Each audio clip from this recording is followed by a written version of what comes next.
lo entiende. Bueno, muy buenas tardes a todos y todas. Muchísimas gracias por asistir esta tarde otra vez calurosa para nosotros y nosotras. Le he pedido disculpas a nuestro ponente y a vosotros por la situación del teatro.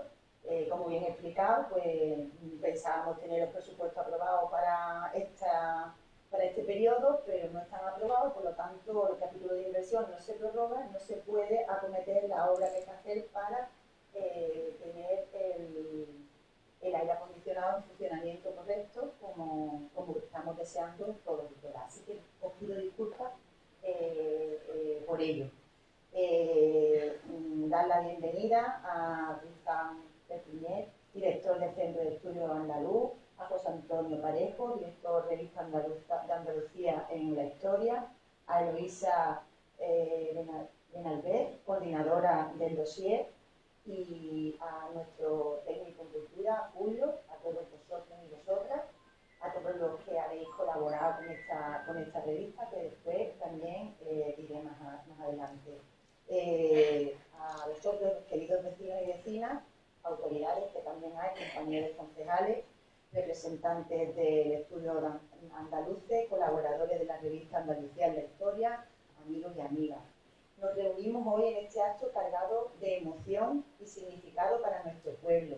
Alcalá del Río, un acto que más allá de lo simbólico representa un reconocimiento al valor de nuestra historia, de nuestro patrimonio y sobre todo de nuestra identidad como comunidad. Y es que cuando un pueblo ve reflejado uno de sus hitos más importantes en una publicación como Andalucía en la Historia, no solo se siente orgulloso, se siente parte viva y activa de la memoria colectiva de nuestra tierra. Porque eso es lo que representa esta revista, una ventana abierta al pasado de Andalucía, contada con rigor, sensibilidad y vocación de servicio público.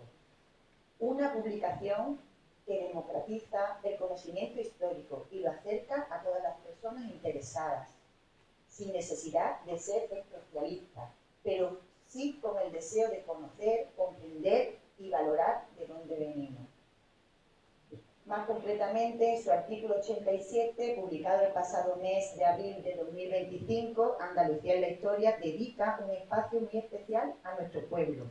Y lo hace a través de un artículo que habla de una de nuestras señas de identidad, como ya hemos dicho, más reconocida, la presa de Alcalá del Río.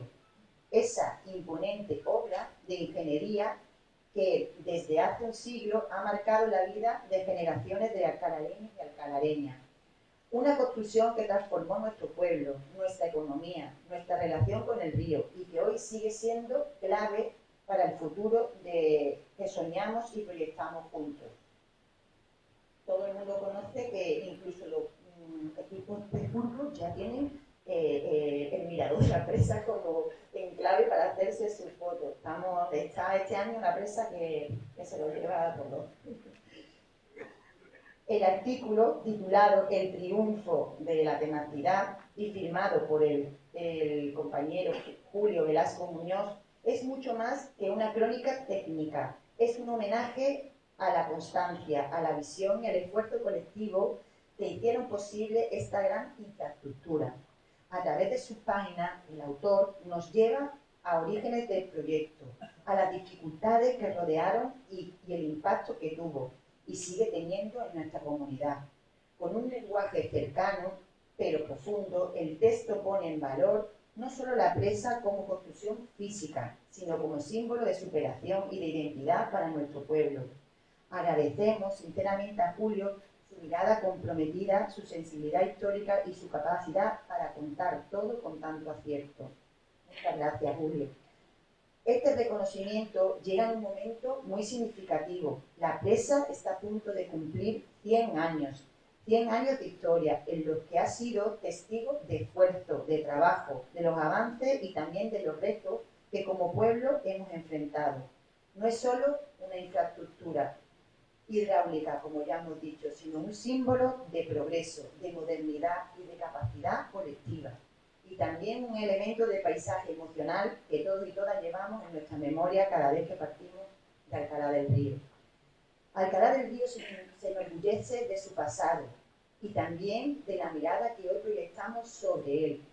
Ver reflejada esa mirada en una revista de referencia a nivel andaluz nos llena de satisfacción y nos impulsa a seguir trabajando por su recuperación, la divulgación y la puesta en valor de nuestra historia local, porque conocer nuestra historia no es solo un acto de nostalgia, sino de responsabilidad.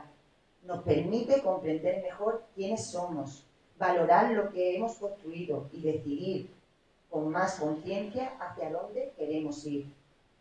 Quiero expresar públicamente mi agradecimiento al Centro de Estudios Andaluces por su extraordinaria labor editorial. Gracias por hacer de la historia una herramienta viva, útil y accesible. Gracias por dar voz a pueblos como el nuestro, que a veces no aparecen en los grandes titulares, pero que forman parte esencial de la historia compartida de Andalucía. Últimamente sí estamos saliendo mucho por titulares. Bueno, eso es algo importante y es algo de agradecer de nuestros vecinos y nuestras vecinas, que seguro estamos haciendo algo bien. También quiero agradecer a todas las personas que han hecho posible este artículo, a los autores, a los investigadores, a quienes han participado aportando datos, fotografías y recuerdos. No solamente Julio, ha habido colaboradores locales que desde aquí os doy también enormemente las gracias. Habéis puesto palabras a una parte muy importante de nuestra identidad colectiva. Gracias por mirarnos con respeto, con rigor y con cariño.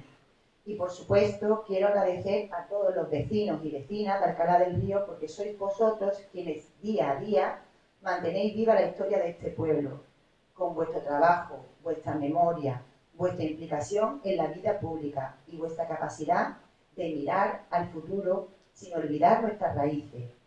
Hoy celebramos una publicación, sí, pero también celebramos el orgullo de ser alcalareños y alcalareñas. Celebramos que nuestra historia merece ser contada, que somos parte del relato de Andalucía y que tenemos mucho que aportar, no solo por lo que fuimos, sino por lo que somos y por todo lo que aspiramos a ser. Sigamos defendiendo nuestro pueblo, sigamos cuidando nuestro patrimonio, sigamos inculcándole a nuestros niños, a nuestras niñas en las escuelas, a nuestros hijos y a nuestras hijas ese valor por lo que nos rodea. Porque como me dijo hace unos pocos de días un estudiante de periodismo en práctica, me dijo que si un pueblo ama y conoce su historia, es un pueblo que tiene futuro, y el nuestro lo tiene. Así que muchísimas gracias a todos y todas, y le doy la palabra a Cristian Pertiñez para que nos diga una cosita sobre esta revista. Muchas gracias.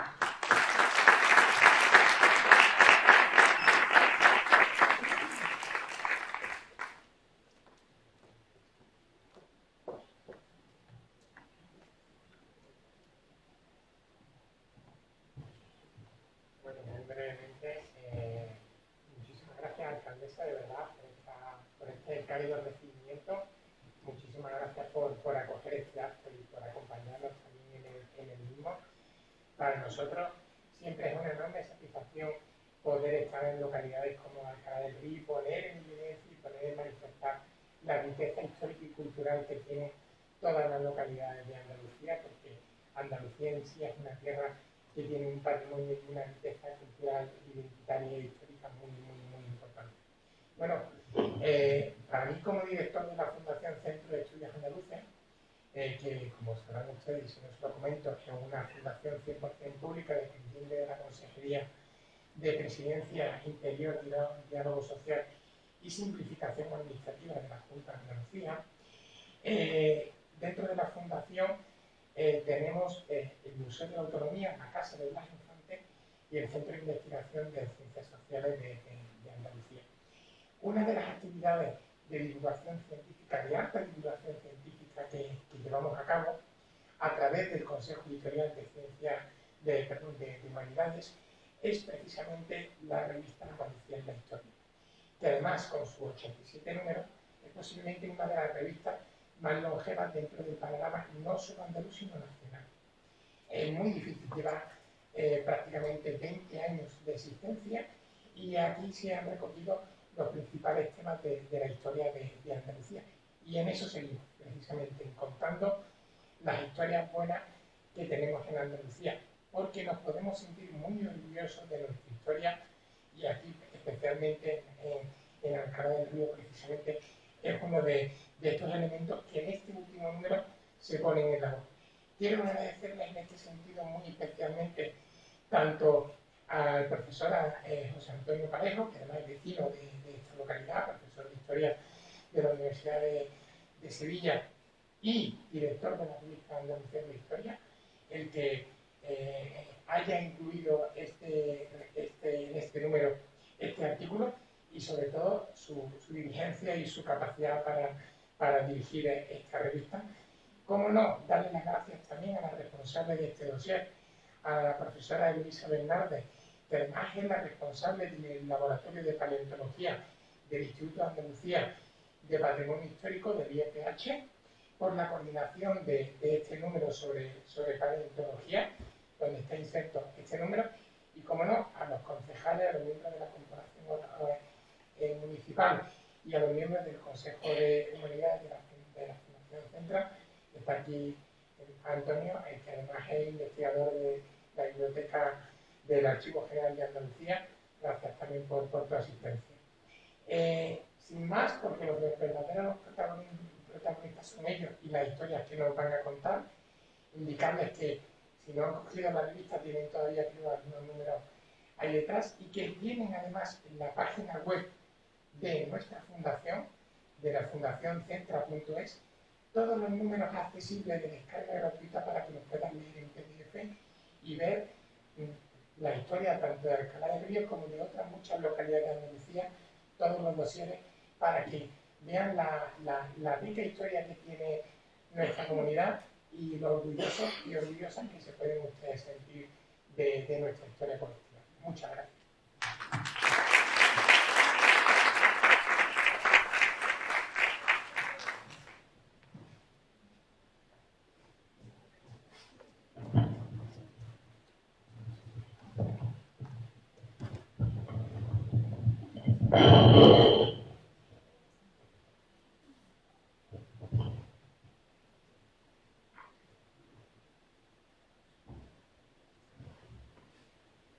Bueno, muchas gracias a la señora alcaldesa por habernos recibido aquí, por esta magnífica acogida y por la magnífica labor de difusión que hacen del patrimonio, de la realidad de Alcalá, porque como decía el director del Centro de Estudios Andaluces, yo soy vecino de este pueblo, no he nacido aquí, pero ya llevo muchos años viviendo. Ahí en la urbanización Huerta del Rey, desde la calle más exterior, y tengo la suerte de vivir en un sitio muy bonito. Es siempre muy agradable llegar por la carretera de la cooperativa, ¿no? Cuando vienes de la facultad ya coges la curva, y siempre pienso al sitio tan agradable al que uno llega, y disfruto todas las tardes de unas puestas de sol, ¿no? Desde esa calle que son magníficas. Entonces, bueno, pues con esto de las redes sociales, el ayuntamiento, ¿no? A través de la cuenta de Instagram del ayuntamiento, un día colgó una foto muy, muy bonita, de hace ya unos cuantos meses, de la presa de Alcalá, y digo, bueno, pues sería una buena oportunidad, ahora, ¿no?, que hay cierta campaña en contra de las obras públicas y demás, que, como decía la alcaldesa de Alcalá del Río, una presa es un símbolo de progreso. Gracias a las presas, las obras hidráulicas se salvan vidas, se consiguen superar periodos de sequía, eso es lo que nos permite seguir regando los campos, ¿no?, esta vega tan rica, seguir abasteciendo a la población, en definitiva garantizar, ¿no?, un recurso fundamental como es el abastecimiento. Y de la presa de Alcalá, ¿no?, que todos sus vecinos pues están muy pendientes, no solo están pendientes los vecinos de Alcalá, sino buena parte de todo lo que es la Baja Andalucía, los regantes del arroz, que reciben agua que luego devuelven filtrada. Tengo el presidente de la comunidad de regantes del Bajo de Guadalquivir, que es amigo mío. Oye, está la presa de Alcalá soltando agua, acércate. Es decir, que hay muchísima gente pendiente de esta obra, que es muy, muy importante, ¿no? Y que merecía tener un artículo, y bueno, ese es un poco el origen.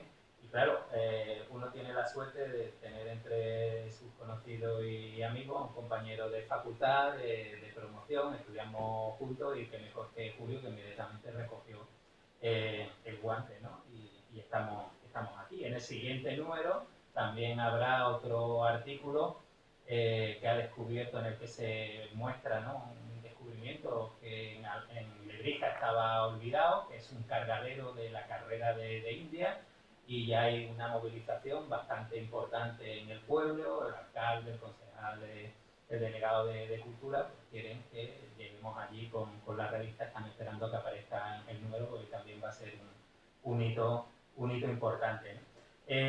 La revista que ustedes han podido coger tiene dos partes, ¿no? Se ha referido el director del centro al dossier. El dossier es un conjunto de artículos sobre una temática con una hilazón común, que dirige la doctora Eloisa Bernardes, ¿no?, que ahora les comentaré. Y se aborda una historia muy, muy interesante. Las ciencias del pasado es la historia de la paleobiología, ¿no? Yo, cuando el director del centro me encargó dirigir la revista, pues una de las ideas que tenía era mostrar todos los cambios y todos los avances que se habían producido en la investigación histórica y en las ciencias, ¿no?, aplicadas a la investigación del pasado.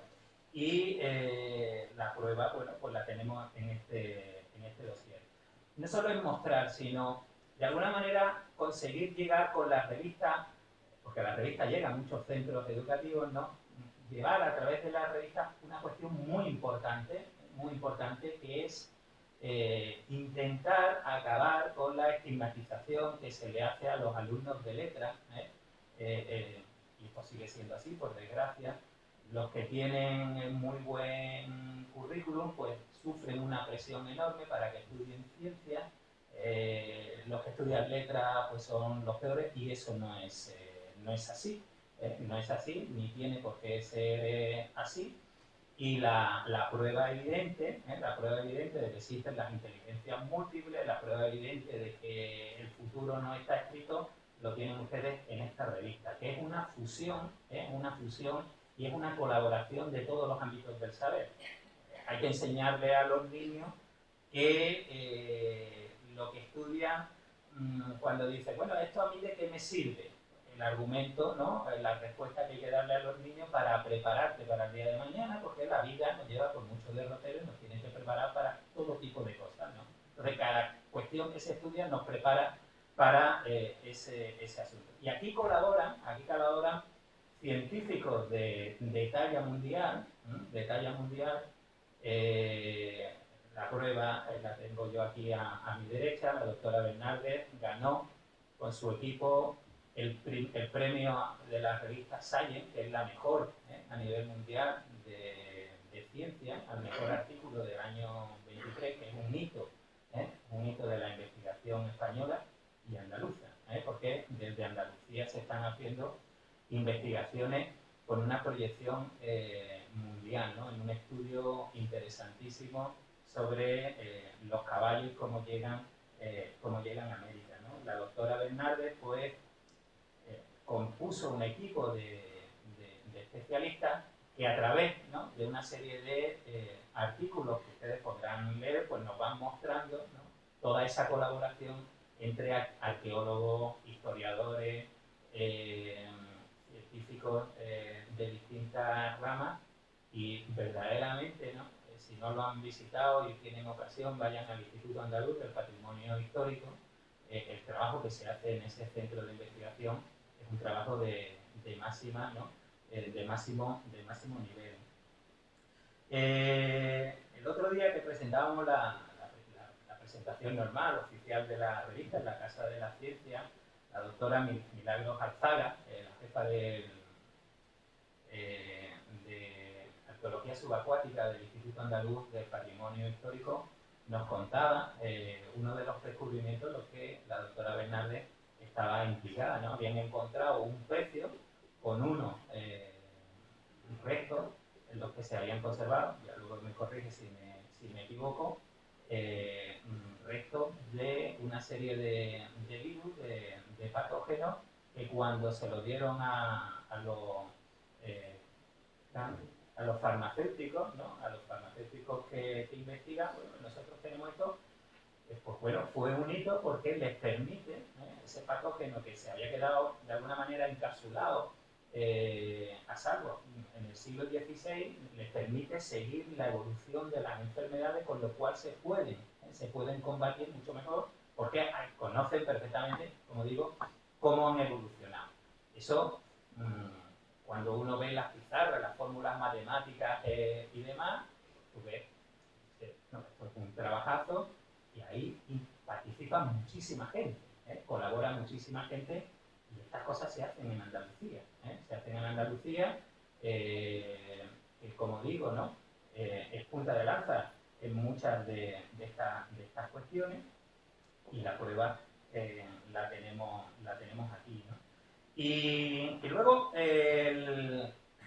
la revista tiene, una vez que acaba el dossier, que es la parte más importante, ¿no? Suelen tener 9, 10 artículos, luego pasamos a la parte miscelánea, donde se va intentando pues introducir artículos de distintas temáticas para que los lectores interesados pues, puedan, en fin, acercarse en una primera toma de contacto.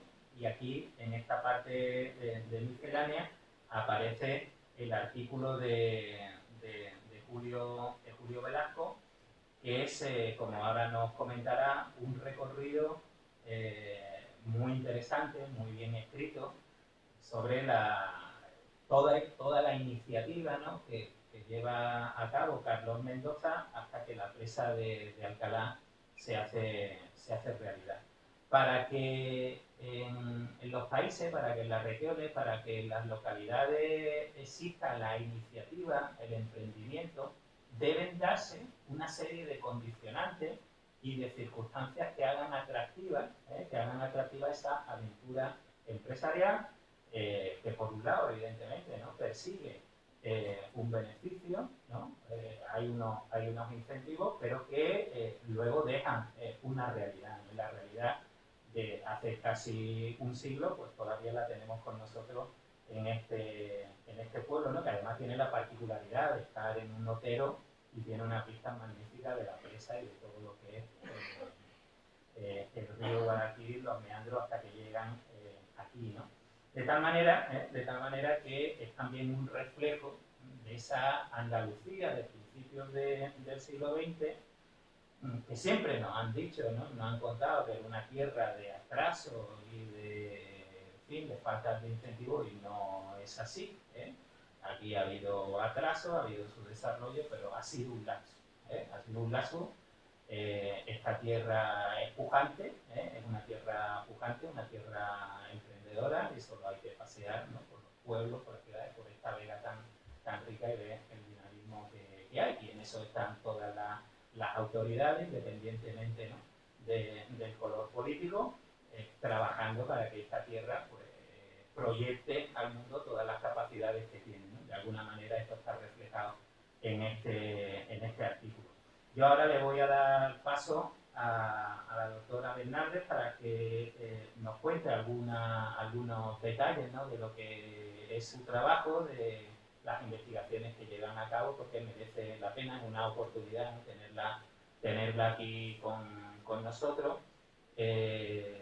Y ella desde siempre, si la buscan en internet, la buscan en YouTube, ¿no? Pues la verán desde hace muchos años insistiendo en toda esa labor de proyección, de la divulgación, ¿no? De devolverle a la sociedad todo el esfuerzo que a través de sus impuestos pues, hacen para sostener las iniciativas que las instituciones públicas llevan a cabo. Esa ha sido su lucha principal durante muchos años, y hoy tenemos la suerte de tenerla aquí con nosotros.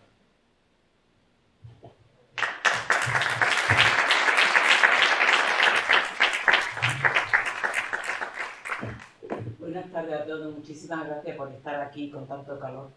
Y a la Fundación Central, porque casi al final de mi carrera me estáis descubriendo una manera fácil de lo que he estado luchando durante 40 años. Ya me podría haber descubierto antes. Porque después de llegar a la jubilación ya no sé si te recuerdan o no te recuerdan. Pero yo seguiré peleando por el patrimonio paleobiológico. Os voy a decir lo que es el patrimonio paleobiológico, muy sencillo, los restos que quedan de vida de otros tiempos. Puede ser de 300 millones de años, los dinosaurios, las ballenas, que aquí han ido. Yo empiezo en paleontología buscando fósiles. Y vuestro pueblo fue uno de los primeros. Y allá por ahí detrás, donde tu organización se habrá cargado un montón de mis ballenas y de tiburones, sacamos restos de ballenas, vértebras y demás. ¿Qué quiere decir eso? ¿Cómo cambia el mundo, no? Cómo tenemos miedo al cambio climático, hay que tenérselo. Estamos desperdiciando una gran oportunidad de remediar muchos problemas, algunos ya no lo vamos a remediar, pero tampoco hay que exterminarse. La ciencia tiene muchos arreglos, otra cosa es que no nos escuchan, ¿no? Pero se puede ir hacia adelante. A mí no me gusta esa conclusión tan negativa de, pues, estamos en el final del mundo, porque habéis visto lo que ha pasado con el COVID, ¿no? Que todo el mundo ahora viajar, a contaminar más aviones, más salidas. Entonces, es que se asusta y dice, si me voy a morir pronto, ¿qué voy a hacer? Gastarme todo lo que tengo. ¿Para que voy a ahorrar? El que quede detrás que se las avie como puede que sobreviva, ¿no? Que vean películas de ciencia ficción de cómo sobrevive y demás. Entonces, yo creo que a la gente hay que hacerla partícipe de lo que pagan.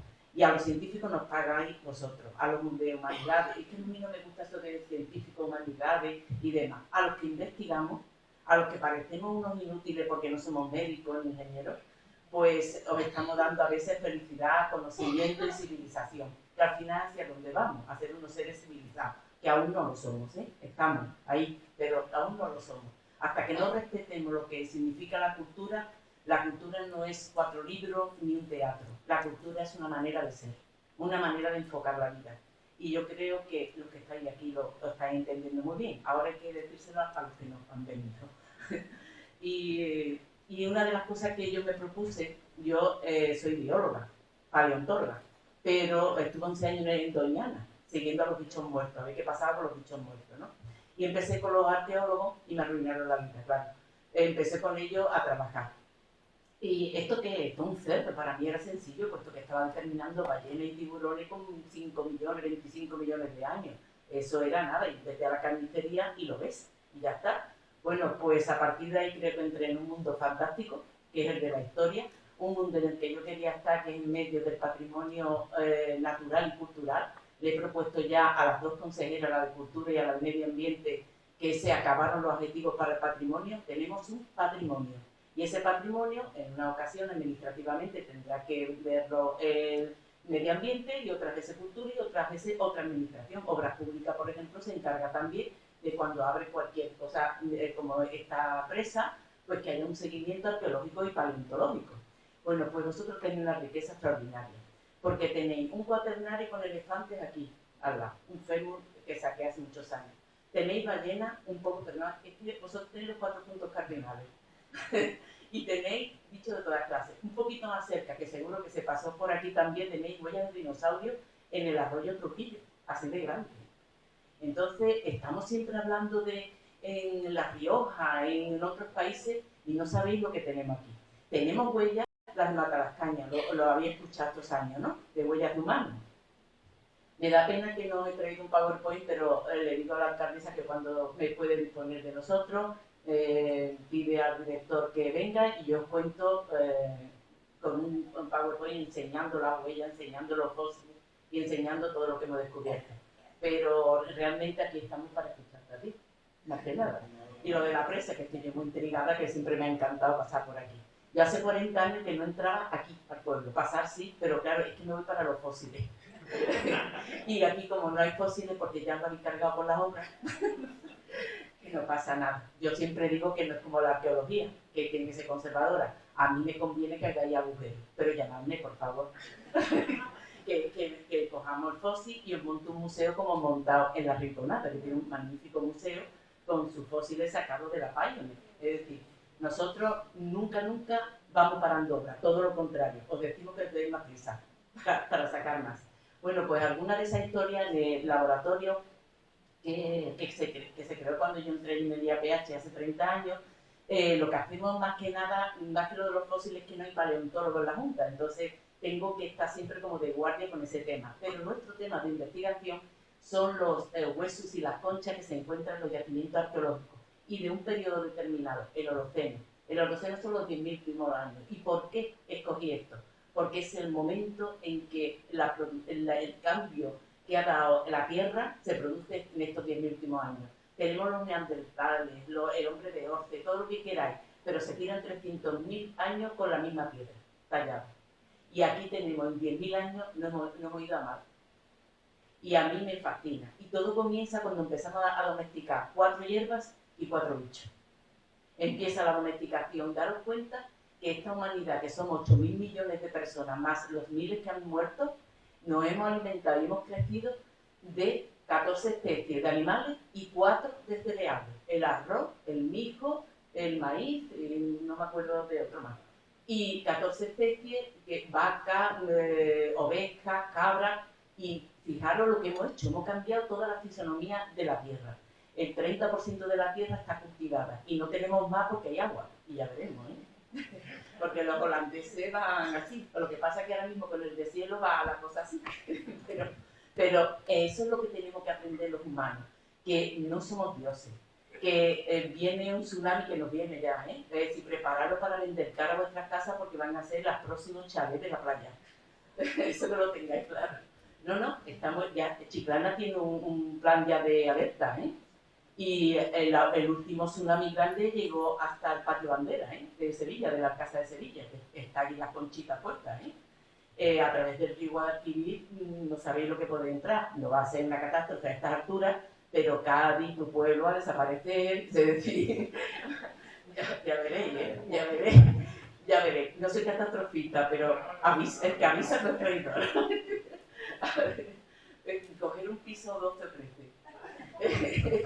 Lo que quiero decir con esto es que no hay que asustar tanto con el cambio climático, sino ser inteligente, escuchar a los científicos, escuchar a los filósofos que tienen muchas cosas que decirnos también de cómo afrontar estas cosas, y no lo tomemos como una cosa lejana para otro que viene. Y lo que hemos estado estudiando en las excavaciones no solamente es lo que comieron en otras épocas las vacas cuando no estaban domesticadas y eran unos muros, un animal tremendo, o las ovejas, que nunca se domesticó aquí porque se domestica a través de un muflón. ¿Sabéis lo que son los muflones, no? Pues son de Asia y allí es donde se domesticó y lo trajeron para acá. Entonces, nosotros lo que hacemos es seguir cómo entraron todas esas especies domesticadas mirando las excavaciones de otros países.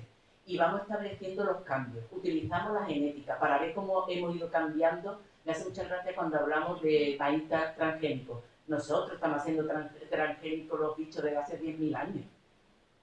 Vamos a ver, es que transgénico significa un cambio en la genética. Y ese cambio lo hemos hecho. Si vierais de dónde vienen las ovejas, os quedaríais pasmados. De dónde vienen las vacas, son animales muy distintas en un principio. Entonces, lo que hacemos es aprovechar toda esa información que estamos sacando en yacimiento. Aquí hicimos, por ejemplo, la calle La Silla.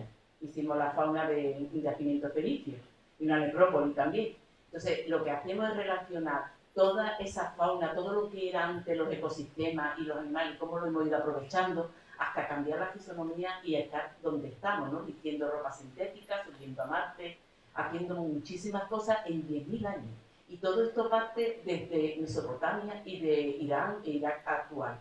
Y cómo llegan hasta aquí las distintas culturas, unas por el Mediterráneo, otras por los Balcanes, pero cómo nos han ido llegando a la península ibérica tantas culturas y tanta riqueza. Y esa riqueza no solamente es de joyas que encontremos, edificios que encontremos, sino que está también la fauna. Hay ritos, hay cosas muy bonitas, por ejemplo en Carmona, una necrópolis fenicia, donde hay tumbas y no sabían los arqueólogos si eran los autóctonos con la costumbre de los fenicios o eran fenicios, de verdad. Entonces sus tumbas están rellenas. ¿Sabéis lo que es la taba? Ese juego del verdugo, y la taba es el taloncito de las ovejas, ¿no?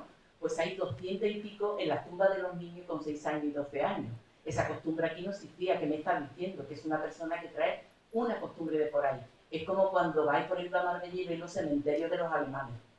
O sus supermercados. Te está diciendo, no estamos en Alemania, pero aquí han estado gente de Alemania. alemanes.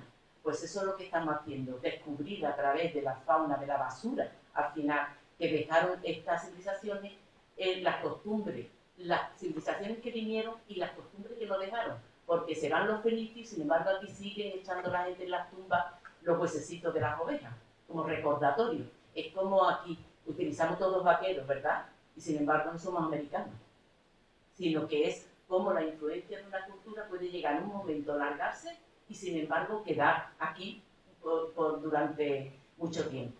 Y otra de las partes bonitas es, entramos hace unos años en las excavaciones subacuáticas.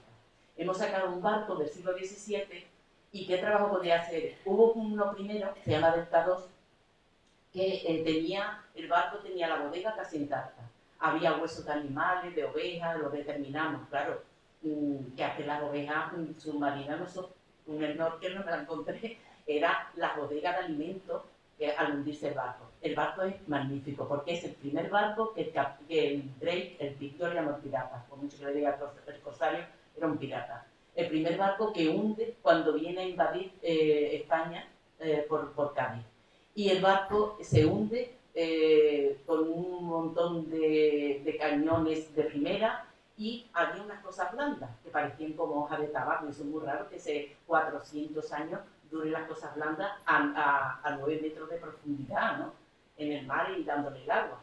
Bueno, pues lo hemos hecho un análisis, se llama de proteómica, es decir, todavía conserva algo de los genes, y hemos sacado que era jengibre, que era productos todo, hemos sacado la cochinilla. ¿Sabéis lo que es el tinte de la cochinilla? Eso era el tercer producto más caro que se traía a la merced, era el oro, la plata y la cochinilla. Valía, mataban la gente por ello y robaban por ello. Y a través de las técnicas genéticas y biomoleculares hemos sabido lo que era, porque éramos incapaces de verlo de otra manera. Hemos, en un segundo barco del siglo XVII, que lo hemos sacado fuera, también ha tenido incrustaciones. Y a través de las incrustaciones de bichitos, de moluscos, podemos saber ese barco a dónde viajó. Porque en cada mar las especies varían y podemos determinarlo. Como nosotros hemos trabajado en el Mar Rojo, hemos trabajado en Egipto y en Dubái, pues tenemos un conocimiento de las especies que hay marinas en esos mares. No hemos encontrado ninguna que sea de otro sitio. Y hoy me estaba diciendo Mila, la directora del Centro de Arqueología Subacuática, me estaba diciendo que ese barco lo construyó y se hundió rápidamente. O sea que no le dio tiempo a viajar mucho. Como esta historia, hay 200.000 y la vamos a dejar porque yo quiero escuchar la historia de la presa.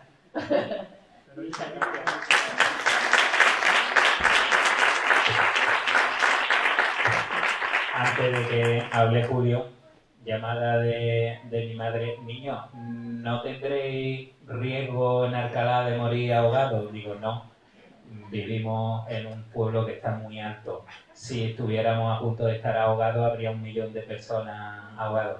Yo soy de San Lucas de Barrameda y desde San Lucas, todos los pueblos, San Lucas, Trebujena, Nebrija, Coria del Río, la propia Alcalá del Río, están en Oteo. Es decir, que los antiguos eran listos y están en sitios altos, con lo cual que venga el tsunami y nada, luego cuando pase pues todo a San Lucas a disfrutar del pescado, ¿no? Para eso tenemos el río.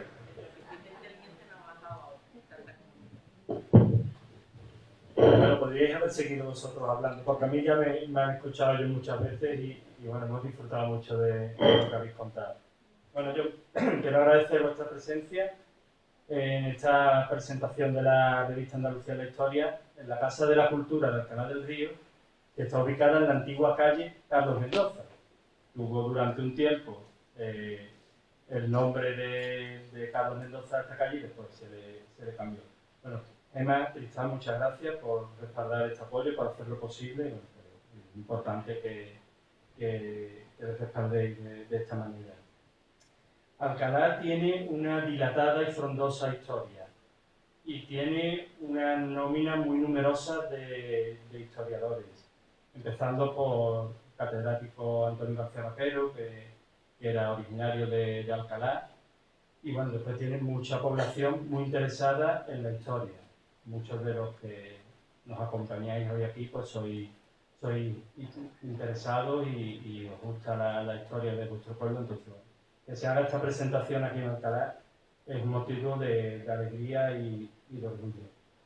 Y bueno, para mí es un placer compartir mesa con José Antonio y con Eloísa, dos investigadores de primer nivel, cada uno en su materia. José Antonio yo le voy mandando de vez en cuando alguna cosilla para que no pierda de pista Alcalá y puedan dedicar sus investigaciones a nuestro pueblo, y a Eloísa, pues bueno, ya que sé que también ha tenido algún acercamiento a nuestra historia, pues que continúe haciéndolo. Sé que hay lectores de la revista en Alcalá, espero que en el futuro sean muchos más. Y bueno, yo voy a echar la caña, Gemma. Sé que están preparando un dossier sobre patrimonio industrial y bueno, tendremos que hacer algo especial en Alcalá, que estamos con la presa, somos muñecas de cristal, la presa y Alcalá estamos pegaditos y bueno, ya vamos a cumplir el centenario y creo que también sería un motivo para hacer ese acto. Bueno, yo voy a hacer también un agradecimiento porque bueno, voy a hablar un poco de las fuentes. Básicamente he utilizado para este artículo, para prepararlo, bibliografía, que había bastante sobre la presa, está bastante estudiada. He trabajado también en archivos, sobre todo el archivo local de Alcalá, pero me he servido mucho, bueno, hemos encontrado hasta sentencia, hemos tenido que ir al Tribunal Supremo porque, bueno, esto dio y había sentencia en el Tribunal Supremo de un pleito que luego veremos. Pero me he servido mucho del material fotográfico original del momento, y bueno, esto agradecer a Candelaria Delgado y a sus familiares que estaban vinculados a los antiguos trabajadores de la presa, que conservaban una colección muy importante de fotografías y las cedieron al Instituto de Estudios Ilipenses para que se digitalizara, y es una magnífica colección. Además, como veis, aparece la fecha de cada fotografía y eso nos ha permitido hacer un análisis del proceso de construcción. Y bueno, también a Isidoro Espinosa, que está aquí con nosotros, que bueno, hace esta magnífica foto aérea, porque aquí la veis recortada, pero bueno, aquí está la original, que se ve su avioneta y un trocillo ahí de su pierna, y bueno, también muchas gracias porque estas fotografías nos dan una perspectiva del impacto que tiene la presa con respecto a Alcalá y a todo el Valle de Guadalquivir. Bueno, mi humilde aportación a esta revista, como ya sabéis, es sobre Carlos Mendoza y la construcción de la presa. Y bueno, os he traído esta portada de este libro, seguro muchos lo conoceréis, Momentos Estelares de la Humanidad, de Stefan Zweig, porque cuando José Antonio me llamó para ofrecerme participar en la revista, con algo relacionado con la presa está bastante estudiada, se han hecho bastantes estudios, pero bueno, yo estaba leyendo el libro en ese momento y creo que Carlos Mendoza fue una persona que como muchos de los que se relatan en este libro, que gracias a él podemos contar con la presa, porque su tesón y su perseverancia. Yo he hecho un ejercicio un poco, porque creía que había hecho una biografía de Carlos Mendoza, y los adjetivos con los que lo denomino en el artículo: tenaz, inquieto, emprendedor, audaz, enérgico, innovador, hábil promotor, perseverante. Es verdad, todo eso fue Carlos Mendoza, y lo veréis, ¿no? Si no hubiera sido todo eso, no hubiéramos tenido hoy la presa de Alcalá. Bueno, aquí lo tenéis. Este es Carlos Mendoza y Zaidan Arnoñez. Después veremos otro Carlos Mendoza, que es el hijo, que también participó en las obras. Sus principales logros, bueno, pues crear la empresa Mengemor, una empresa dedicada a la energía eléctrica, pero también fue el promotor del Metro de Madrid, y también presentó un proyecto de un túnel flotante para unir Europa y África a través del estrecho de Gibraltar. Su empresa comenzó trabajando en Madrid, pero pronto se desplazaron a Andalucía. Empezaron por la conquista del oeste, porque empezaron por Almería, Jaén, y poco a poco fueron avanzando hacia Córdoba y Sevilla. Estamos hablando de Carlos Mendoza, pero también podríamos hablar de otros dos personajes que son los tres nombres propios, la gran tríada, que participan en el proyecto de la presa.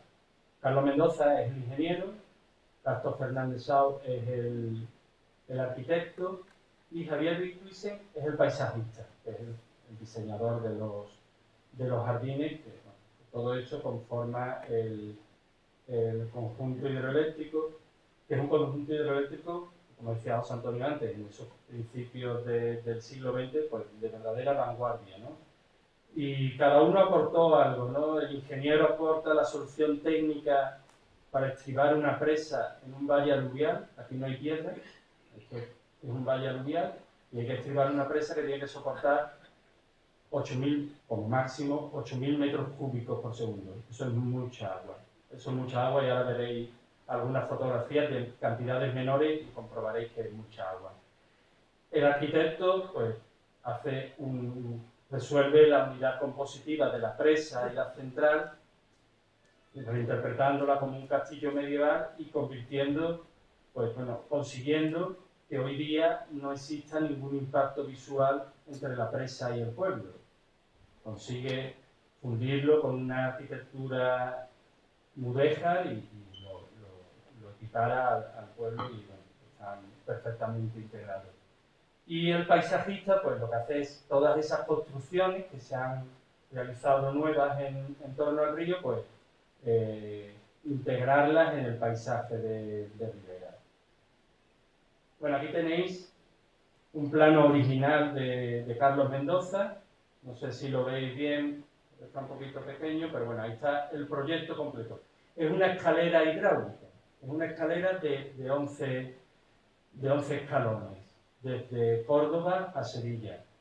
Os he puesto ahí algunos datos para que veáis la magnitud del proyecto. La longitud de extremo a extremo de Córdoba a Sevilla era 170 kilómetros y un desnivel de 88 metros. O sea, tenía que construirse una infraestructura para salvar esa altura. A través de 11 presas con puertas movibles y postones, que son las que hemos visto aquí. Esta imagen es muy curiosa porque es la presa, o sea, es el embalse vacío. Es la presa construida, pero todavía el embalse vacío. O sea, estamos viendo las aguas arriba y esas compuertas se elevan completamente. Pueden llegar hasta arriba para permitir el paso de toda el agua. No ha habido una inundación en la secuencia histórica de más de 8.000 metros cúbicos. Entonces, Carlos Mendoza calculó para que no hubiese problemas de ese tipo. Elevando las compuertas totalmente no habría problema. Y cada presa conforma un embalse, o sea, habría 11 embalses desde Sevilla hasta Córdoba, habría 11 embalses como mínimo con 2 metros de profundidad para permitir la navegación de barcazas de hasta 500 toneladas, que eran las dimensiones que él había calculado. Y a la vez, cada presa llevaría una central hidroeléctrica, una esclusa y un puente de carretera. Y afectaría a 2 provincias, ¿no? Ahí veis todas las presas que estaban proyectadas. Únicamente se hicieron la de Alcalá del Río, que finalizó en 1931, y la de Cantillana en 1946, después Alcolea, Peña de la Sal, Lora del Río, Peñaflor, y ya en Córdoba, Palma del Río, Posada, Guadiato, Villarrubia y Córdoba. Ese era el proyecto original que, lógicamente, no culminó. ¿Y por qué la primera presa en Alcalá? Bueno, pues la foto es la que nos da la clave. Estáis viendo en esa foto una barcaza bastante grande, aguas abajo de la presa, porque hasta Alcalá el río es navegable. Esto es desde época histórica, desde la época de los romanos. El río era navegable hasta Alcalá del Río, y desde el antiguo Ipamagna, desde el Ipamagna hacia arriba, pues con ya barcas más pequeñas. Pero este tipo de barcos llegaban perfectamente y pueden seguir llegando perfectamente hasta Alcalá. Bueno, os traigo aquí la portada de la edición impresa del proyecto. Es muy curioso y bueno, está digitalizado, lo podéis encontrar en internet y bueno, con una cantidad de datos. Pero me gustó mucho la ilustración, la veis ahí, todo es muy simbólico. Aparecen 2 escudos, el escudo de Sevilla y el de Córdoba, rodeados por 2 cornucopias, La cornucopia es el símbolo de la prosperidad, un muro de piedra y las aguas del río. Entonces, bueno, pues el simbolismo de contener el río, domar el río, que era lo que pretendía hacer Carlos Mendoza, domar el río para conseguir la riqueza y la prosperidad de Andalucía a través de la navegación. Pero esto tiene más simbolismo todavía para aquí, para nosotros en Alcalá, por esto que estáis viendo. Esto que estáis viendo es un resto arqueológico, es parte del pavimento del edificio de la Curia de Ilipa Magna, el Senado local. Y aquí tenéis una reconstrucción moderna, son dos pares de cornucopias que también pues, simbolizan la riqueza y la prosperidad de la antigua Ilipa Magna. Esto ocurrió 2000 años antes. Carlos Mendoza no tenía ni idea de que el escudo, llamémosle así, ¿no? la seña de identidad de Ilipa, era la misma que él había utilizado para su proyecto. En realidad los dos, en esa época, hubo mucha riqueza y mucha prosperidad en Andalucía, que era lo que él quería hacer, consiguiendo la navegación. Bueno, y esto os he intentado aquí hacer un esquema de lo que yo llamo la ecuación de Carlos Mendoza, porque tuvo que hacer una ecuación muy complicada para conseguir echar a andar su proyecto. Tuvo que integrar a muchos sectores y a muchos intereses. En primer lugar, los de su empresa, Mengemor. Mengemor era, como hemos comentado, una empresa que se dedicaba a la energía eléctrica, a la generación de energía eléctrica a través de centrales hidráulicas, y llegar al Valle del Guadalquivir, al Valle Bajo, porque ellos empezaron por Jaén, donde el río tiene un caudal menor, y llegar aquí al río Guadalquivir en su tramo bajo aumentaba el caudal y por lo tanto la generación. Y se quitaba de medio la competencia que era Chorro y Sevillana. Chorro, Sevillana y Mengemor eran las tres grandes compañías eléctricas del momento. Entonces, para Mengemor, apropiarse de ese tramo del río era muy importante por política de empresa. También contó con los industriales y comerciales cordobeses, capitaneados por Carbonell, el del aceite, porque llevaban ya mucho tiempo reclamando la navegabilidad del río para poder darle salida a sus productos, desde Córdoba a Sevilla y en Sevilla enlazarlo con las vías de comunicación. Tuvo problemas con algunos propietarios agrícolas, no tanto de Sevilla y de Córdoba, pero sí de Jaén. En Jaén tuvo bastantes problemas porque el uso que Carlos Mendoza quería hacer del agua para generar electricidad, pensaban ellos que le iba a restar agua para el riego. Entonces Carlos Mendoza intentó convencerles de que esos embalses, el agua que se contenía en esos embalses, se podría utilizar para el riego, y así pues se los llevó a su lado. También la banca juega un papel muy importante en esta ecuación, sobre todo el Banco Vizcaya, que ya participaba, era accionista de Mengemor desde sus inicios, y el Banco Central, que en ese momento se está instalando en Andalucía y veían muy bien esta inversión. Y al Estado también le interesaba. Pensar que en ese momento solamente había puentes en Córdoba y en Sevilla. En el tramo intermedio no había ningún puente y de repente se iban a encontrar con 11 puentes. O sea, era un aumento de las infraestructuras viarias muy, muy importante. Y otro factor, los pueblos ribereños, como es el caso de Alcalá. Mirad, os voy a enseñar una foto, se ve un poco borrosa, pero es quizás la primera foto aérea de Alcalá del Río. Es del año 1926 y en la parte inferior veis el barranco del río. Ahí combatía el río directamente.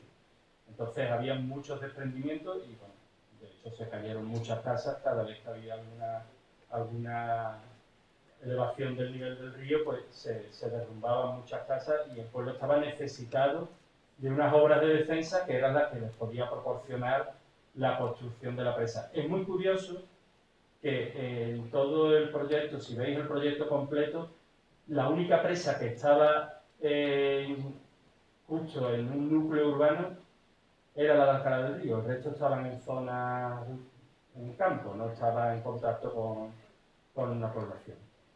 Bueno, pero todos esos eran elementos importantes en la ecuación, pero el más importante es Alfonso XIII. El monarca es el que verdaderamente le dio el impulso al proyecto. Porque Carlos Mendoza le facilitó, por un lado, ser el inspirador. Aparece mucho en prensa que el rey es el que inició, el que tuvo la idea, digamos, del proyecto. Le solucionaba, le facilitaba soluciones a los problemas con los comerciantes, con los pueblos. En una de las visitas de Alfonso XIII aquí a Alcalá, frecuentemente cuando venía a Sevilla hacía alguna excursión a Alcalá, en una de estas los vecinos le reclamaron el puente y la crónica de prensa del momento decían: tendréis un puente, tendréis un puente. Entonces, bueno, esto le vino muy bien. Y también otro elemento es que Carlos Mendoza le ofreció que fuera inversor del Metro de Madrid. El rey fue accionista del Metro de Madrid, entonces bueno, se dieron ahí una serie de circunstancias para que el rey apoyase el proyecto. Un proyecto que duró 20 años. Y he intentado poner un poco todo el desarrollo y que bueno, ocupa 3 periodos históricos. Comienza la Restauración, se desarrolla en la dictadura y en la Segunda República y hasta durante la Guerra Civil no se termina.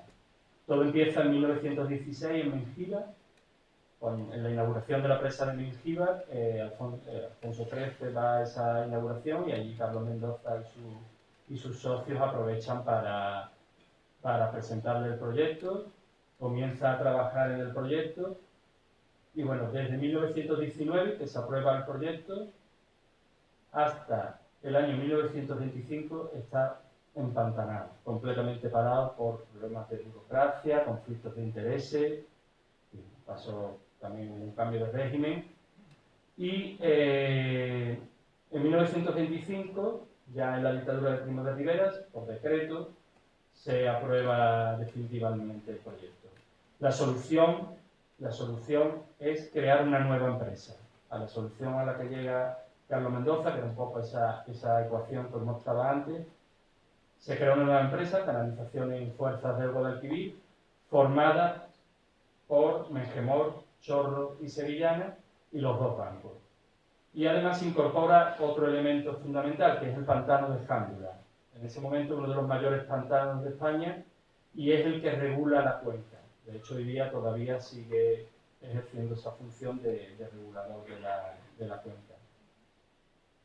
Pero bueno, si Carlos Mendoza creía que sus problemas iban a ser la cimentación de la presa y la ferocidad de las crecidas, después se encontró otro problema, aparte de la burocracia, que fue el conflicto con los propietarios. Tuvo muchos conflictos con Miguel Sánchez Dal, que era un gran propietario de esta zona, y he encontrado esta noticia, os la traigo porque es muy curiosa. Sánchez Dal denuncia a Canalizaciones y Fuerzas por la tala de dos higueras. O sea, que el nivel de enfrentamiento entre los dos, aquí dice, la denuncia era 125 pesetas, higo más, higo menos. O sea, que el conflicto era de bastante enjundia. Pero bueno, ya os digo que este conflicto llegó al Supremo, se alargó mucho y estuvo paralizado el proyecto hasta 3 años. Ya en 1928 comienzan las obras. La obra se realiza bastante rápido para un plazo bastante razonable, ¿no? 3 años. Ojalá hoy se hiciera una obra de esta magnitud en 3 años. Y después tarda mucho el tema de la finalización de los accesos, porque eso correspondía al Estado. Y bueno, ya el Estado empieza en esa época, hay muchas turbulencias políticas y tarda mucho. Os traigo esta foto que también es muy curiosa, porque bueno, ahí estáis viendo el puente, la presa, todo finalizado, flamante. Esta foto es del año 1935. Pero si veis aquí, hay una cancela. Y es que el puente estuvo terminado, pero no se podía utilizar durante bastantes años. De hecho, el ayuntamiento constantemente le reclamaba a canalizaciones que permitieran el paso. Fijaros la frustración para los vecinos del pueblo, siglos cruzando el río en una barca, y ahora veían un puente tan magnífico y no lo podían utilizar. Y el motivo era que no está finalizado el malecón de acceso. Si veis aquí abajo, no está finalizado el malecón que hoy día existe, que era el compromiso del Estado. El Estado, en el decreto aparece que esa parte le corresponde al Estado. Y esto no se termina hasta el año 1937, que lo finaliza Queipo de Llano, que además aprovecha para que le pongan su nombre al puente, que es el que tuvo pues hasta la llegada de la democracia. Bueno, y os voy acabando, pero quería hablar de los dos Carlos Mendoza, porque bueno, tenemos al padre, que ya lo hemos visto, que es el promotor, pero también el hijo, Carlos Mendoza Jimeno, que es muy joven, ahí lo tenéis, este es el rey en una de sus visitas, y él está ahí, en mangas de camisa, tal como le pilló en la obra. Él tiene apenas 25 o 26 años, acababa de terminar la carrera de ingeniería y se vino a trabajar a la obra del puente. Probablemente este sea el Carlos Mendoza de las gallinas y el ingeniero. Aquí hay una anécdota que este hombre fue un día a comer a un bar y le dijeron, mira, solo te puedo poner a la hora que es ya un par de huevos fritos y un café. Y cuando le pasó la cuenta, pues era bastante elevada. Y Carlos Mendoza dijo, ¿qué pasa? ¿Que en este pueblo no tenéis gallinas? Y dice, no, aquí lo que hay es menos ingenieros. Gallinas hay más, pero ingenieros menos. Y también he sabido hace poco, gracias a un amigo, que estuvo a punto de morir en el río, porque cruzó el río en una barca y estuvo a punto de tener un accidente. Pero bueno, estos son los dos personajes, Carlos Mendoza padre e hijo, que participaron en la construcción de la presa. Y bueno, aquí esta foto que es espectacular. Esta foto es la diada de 1961. Se calcula que en ese momento estaban pasando 6.000 metros cúbicos por segundo de agua. Este año hemos tenido picos de 2.000. Ha causado mucho revuelo, ha salido mucho en la televisión, pero bueno, los que estamos acostumbrados a ver el río con bastante más agua no nos hemos asustado, ¿no? Faltaban muchos metros para... Ahí veis que bueno, las compuertas están totalmente subidas, el río está ya circulando libre, no hay capacidad de pararlo y toda la vega superior está completamente inundada. Y bueno, quiero terminar con esta frase de Carlos Mendoza, que recoge una crónica de la prensa, para que veáis la fortaleza que tenía el personaje, ¿no? Y dice, es capaz de hacer con el río todo lo que dice, y si el río no lo obedece, es muy capaz de bebérselo. No se bebió el río, pero bueno, nos dejó la presa, que aquí la tenemos como muestra de su tesón. Muchas gracias.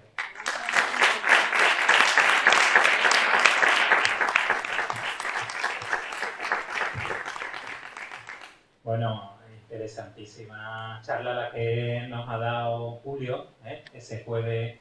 Esto demuestra un poco la intención de la revista, ¿no? Desde hace 20 años. Nosotros lo que estamos haciendo es continuar y hacer avanzar la pelota. Los artículos lo que persiguen es eso, ¿no? Despertar la curiosidad e invitar a que los lectores profundicen, y hemos tenido una perfecta muestra de esta intención que persigue la revista.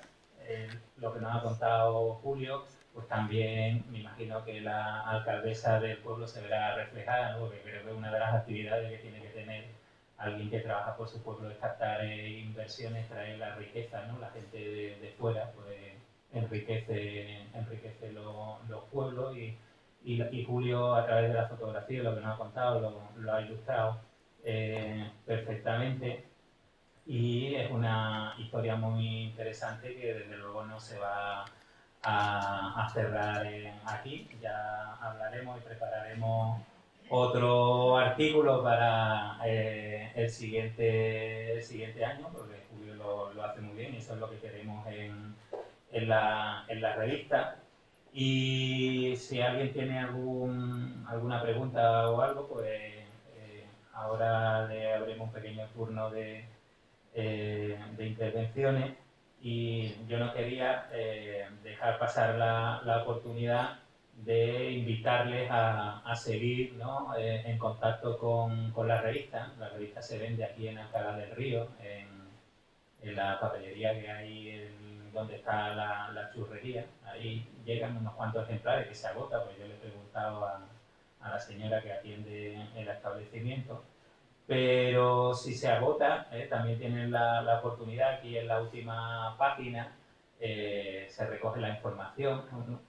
Se pueden suscribir, funciona muy bien, el personal del Centro de Estudios Andaluces atiende muy bien la solicitud y llega puntualmente la revista, y la suscripción es enormemente cara, como decía la denuncia, ¿cómo era? 3 higos y demás, higos arriba, higos abajo, pues son 14 euros, 14 euros los 4 números del año, y además el centro regala un estupendo libro, con lo cual no hay ninguna búsqueda de un enriquecimiento por parte de la Fundación, sino simplemente darle la oportunidad a todos los andaluces, y más allá de Andalucía, porque la revista se lee en el resto de España y fuera de España. Tengan en cuenta que sí, bueno, una revista andaluza, regional, que Andalucía es más grande que muchos países europeos, ¿no? Y sin la historia del sur de España y sin Andalucía no existe historia de Europa, ni existiría historia de España. Es decir, que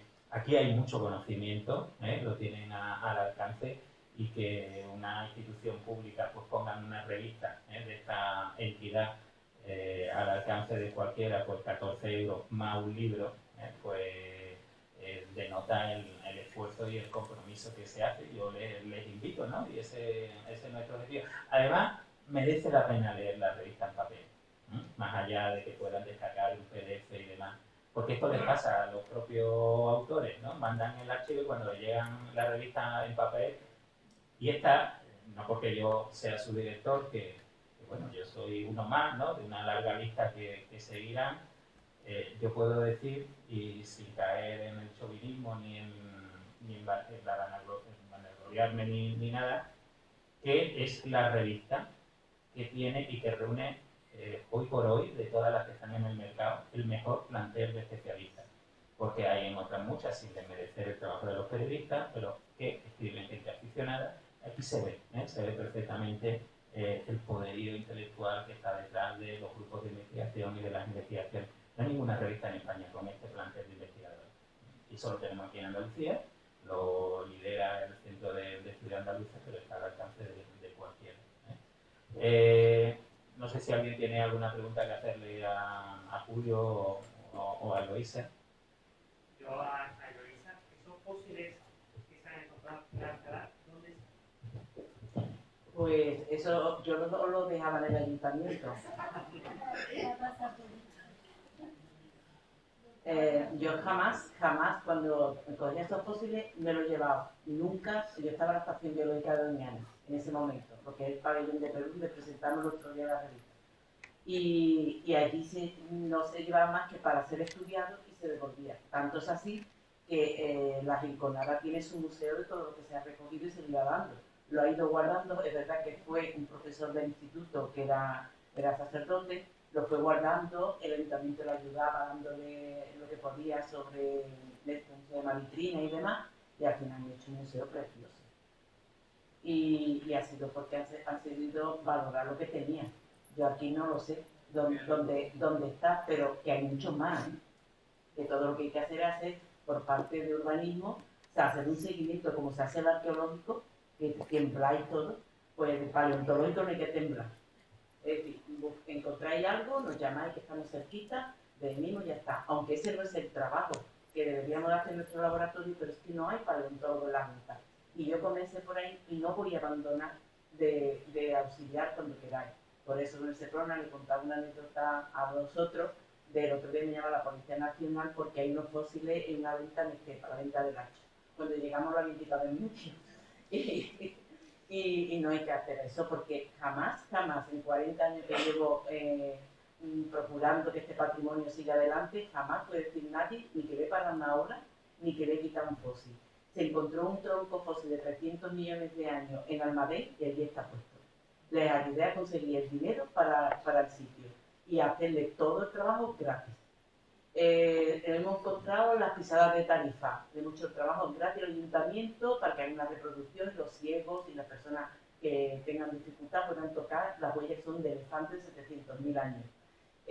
Todos los huesos que encontramos, que hacemos las excavaciones más actuales, las que son talladas y demás, se llevan a los museos. Lo que pasa es que si vosotros no tenéis un museo, tiene que pasar al Museo de Sevilla o a quien designe la Dirección General de Cultura. Pero no, siempre se está a tiempo, porque obras no se pagan. Y seguro que muchos de los que estáis aquí habéis visto más de una almeja por ahí fosilizada. Yo siempre me voy a buscar fósiles a los bares. Y entonces siempre hay alguien que dice, oye, ahí arriba se ha tenido que comer alguien un montón de almejas. Y son fósiles con 25 millones de años. O cuando estuve en Cantillana y un hombre mayor me dijo, ahí están las pisadas del diablo. Y dije, dinosaurio. Así de grandes las pisadas. Entonces, vosotros sabéis más que nadie de lo que tenéis. Ahora tenemos que llegar los científicos para deciros algo más. Y el valor que tiene el patrimonio. Pero después están las administraciones las que tienen que valorar eso. San José de las Rinconadas es un ejemplo, ¿eh? O las Rinconadas. Yo nunca sé poner en un sitio quién me las vea. Y llevo 40 años con ella ayudándole. Pero allá donde he ido, en Almadén de la Plata, he ido siempre ayudando a que haga. Mira, el último ha sido en Alanís, los fósiles que tienen allí en Alanís. Y además procuro que haya fósiles, huesos, los huesos que se encuentran en la estación arqueológica y los arqueológicos más de cerámica y demás, para que no se separen. Es que lo importante es que no se separe lo que es la cultura. La cultura es todo ese compendio. No somos nadie si no hemos tenido una historia natural delante. Todavía estamos dependiendo de la agricultura y de comer un bicho que sacrifiquemos. No hemos pasado de la edad del pobre. Por mucho que vayamos a Marte, ya se ha demostrado que no podemos vivir aquí. O sea que tenemos que cuidar esta que está aquí. En Burguillo hay muchos clipeas. Uy, si te cuento la historia de Burguillo. En Burguillo yo no tenía trabajo, no quería ser paleontóloga, paleobióloga por fuerza. No me podía ir por ahí. Fue una de las crisis que hay en la familia y eso, y me tenía que buscar la vida como fuera, acabar la carrera. Y yo me iba desde los 15 y 16 años, yo cogía mi tren y me iba bajando en Villanueva de mira, una ballena, más que tengo suelto, tiene el perro pachón, porque es que lo encontraba todo. Y cuando llego a Burguillo, una amiga mía, ¿os acordáis que empezábamos todos a conducir con los 600? ¿No os acordáis? Bueno, un 600 que casi los pies salían por debajo, ¿no? Bueno, pues me lleva, anda a llevarme, yo soy epiléptica y no puedo conducir, ¿no? Entonces tengo que estar siempre pidiendo el favor a los amigos. Le digo, llévame que en Burguillo, que esté haciendo un repaso de los fósiles, sin nada, por afición y por estudiar, ¿no? Y me voy al cementerio y me encuentro 3 vértebras de ballenas fósiles de macetero. Cojo, quito la maceta, me cojo la que pesaba 20 kilos y estaban enterrando a un señor y hacen todos así y dejaron al señor allí para ver cómo me llevaban las 3 vértebras de ballena. Así que muchas anécdotas con esto, pero realmente tenemos una riqueza importante. Y Burguillo tiene montones, se llaman citereas. Son moldes internos. La concha ha desaparecido, pero se ha quedado en molde. Tiene una riqueza tremenda. Son más de 25 millones de años. Julio, yo sí quería preguntar una cosa. ¿Cuánto tiempo entonces dice que estuvo el puente cerrado? ¿Mucho tiempo? Después de estar ya... La presa, la central y el puente de paso finalizan en 1931 y los accesos se finalizan en el 37, aparece recogido en la prensa, 6 años. Y hay constancia, en el archivo municipal hay constancia de el ayuntamiento reclamada a canalizaciones que abrieran el puente. Yo digo, sería una cosa absolutamente frustrante ver ese puente y no poder cruzarlo.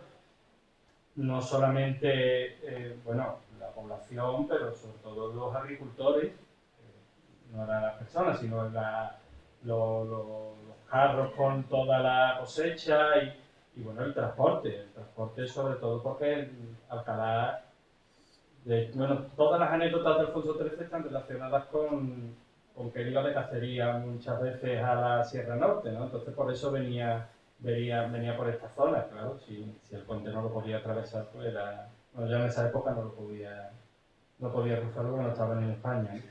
Era a partir de 31. Bueno, pues si no hay ninguna pregunta más, y antes de dar por concluido, nosotros seguiremos preparando, como les dije antes, pero si el ayuntamiento tiene en el horizonte alguna efeméride, alguna cuestión que quiera contar con nosotros, pues hay hilo directo, enchufe directo, ¿no? Porque este pueblo de acogida tan magnífico y con una historia tan larga, pues claro, seguirá teniendo en la revista, ¿no? Un espacio y estamos a vuestra disposición, ¿no? Y que más que para finalizar, pues agradecerle a todos vuestra magnífica acogida, atención y bueno, muchas gracias por